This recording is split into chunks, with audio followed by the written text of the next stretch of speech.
ITV's coverage of the 1970 World Cup in Mexico wasn't just a turning point for sports broadcasting, it was a cultural moment. Oh, be quiet, Derek, for goodness sake. The fella's a genius, Pele. Every game he's done something different. He didn't get a kick against England. For the first time, ITV beat the BBC in the ratings during a simultaneously broadcast event. The reason? A panel of 4 football personalities unafraid to speak their minds, egged on by the incomparable Brian Moore and lubricated by champagne breakfasts. Among these men, one confrontation stood out, crystallizing everything that made the panel format so captivating: Malcolm Allison versus Alan Mullery. If you're imagining a polite exchange of views, adjust your expectations. Allison, the charismatic and controversial Manchester City coach, had a reputation for being as bold off the pitch as his teams were on it. They were always in trouble. Every time Villa ran at them, they were always in trouble.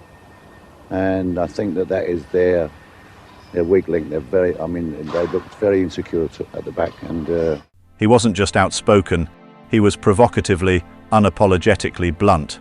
Sitting opposite him was Alan Mullery, a player in England's squad for the tournament, a man who had left everything on the pitch only to find himself subjected to Allison's withering critique. What followed was a spectacle that transcended sport, a collision of personalities, egos, and ideologies.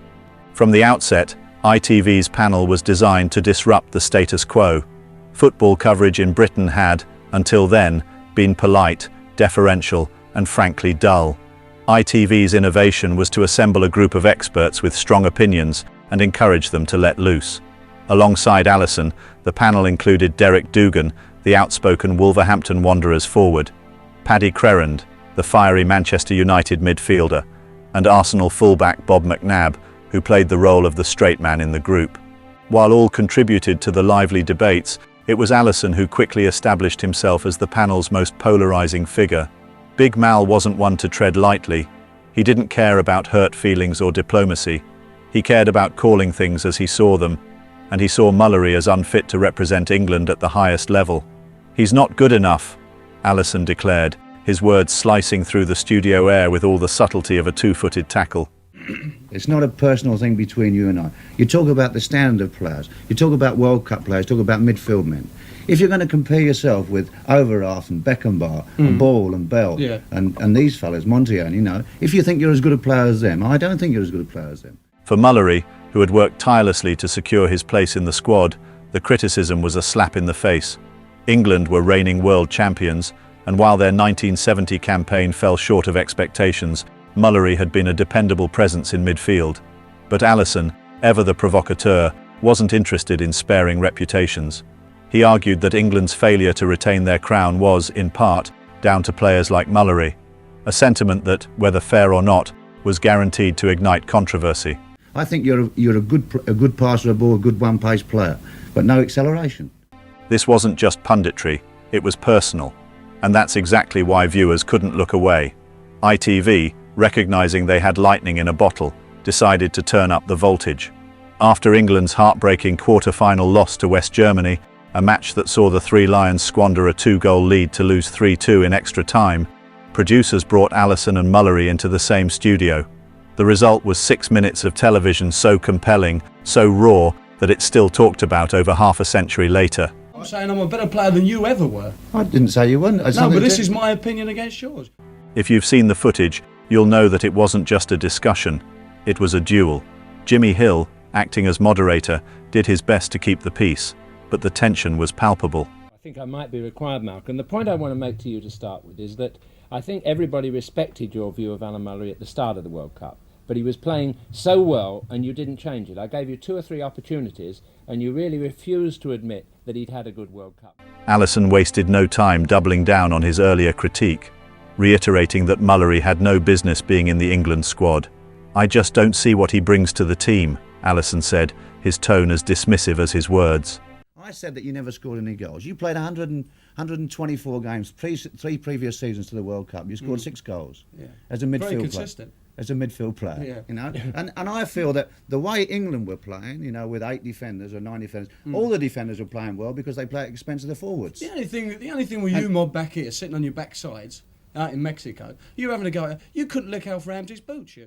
"I think I've earned my place," Mullery said, his voice steady but firm. Comparing the other games, I thought I played reasonably well in all the other games, not only the one against Pelé, because it stopped Pelé from scoring. I think this was comparatively probably the easiest game. Don't you think you've changed your game, even in the World Cup, when you got in the 6-yard box and scored that goal? I'd never seen you in that situation before. No, but Mal, this is where you didn't know enough about it. Because I had to take notice of the team manager. If the team manager said to me, get up there and get inside the box, before the Germany game, he said to me, look, I'm not restricting you in any way today. He said, if you find yourself in the box, he said, get in there, he said, and score goals. And that's where I was. But before these games, he said to me, look, you are our first defender. You play in front of the back four. Now, I've respected this man for it, and I've done the job which he's told me to do. And I'll do the job if I get picked again. He went on to defend his performances, pointing out his contributions to the team and the sacrifices he'd made to get there. It was a textbook response. Professional, articulate, and restrained. But Alisson wasn't interested in textbook arguments. He was there to provoke, to unsettle, to make people sit up and take notice. And he succeeded. What made the confrontation so electrifying wasn't just the clash of opinions, but the clash of personalities. Alisson, with his larger-than-life presence, was all swagger and bravado, the kind of man who could turn even the most mundane observation into a headline. Mullery, by contrast, was the consummate professional, a player who let his work on the pitch do the talking, a man unaccustomed to the kind of public spectacle Alisson thrived on. You say it gets talked about in the headlines, but, the media come and they question us, and... The contrast between them was stark, and it was precisely this contrast that made their exchange so compelling. But there was more to this confrontation than met the eye. Beneath the surface, it was a microcosm of a larger tension in football at the time, a tension between the old guard and the new, between tradition and innovation, between the establishment and the mavericks. Alisson, with his flamboyant personality and unorthodox methods, represented a break from the past. He was a man ahead of his time, a coach who believed in attacking football, in fitness and strategy, in pushing boundaries both on and off the pitch. Mullery, by contrast, was a product of the traditional English game, hard-working, disciplined, and unflashy. Their clash wasn't just about football, it was about what football should be. ITV's decision to air this confrontation was a masterstroke. It wasn't just great television, it was a statement of intent. Here was a network willing to take risks, to push boundaries, to challenge the conventions of sports broadcasting. And the viewers responded in kind. The ratings told the story. ITV's panel wasn't just popular, it was groundbreaking. It wasn't just entertainment, it was a cultural phenomenon. What made the panel so successful wasn't just the personalities or the format, it was the authenticity. This wasn't a carefully choreographed production. It was raw, unfiltered, and unpredictable. The panelists weren't there to toe the line or play it safe. They were there to speak their minds, to argue, to disagree. And in doing so, they created a blueprint for sports broadcasting that remains influential to this day. Of course, not everyone was a fan. Critics argued that the panel was too confrontational, too chaotic, too unprofessional. And there's no denying that it could be messy. But that messiness was part of its charm. It was real, it was human, and it was alive in a way that so much modern sports coverage isn't. Looking back on the Alisson-Mullery confrontation, it's impossible not to feel a pang of nostalgia.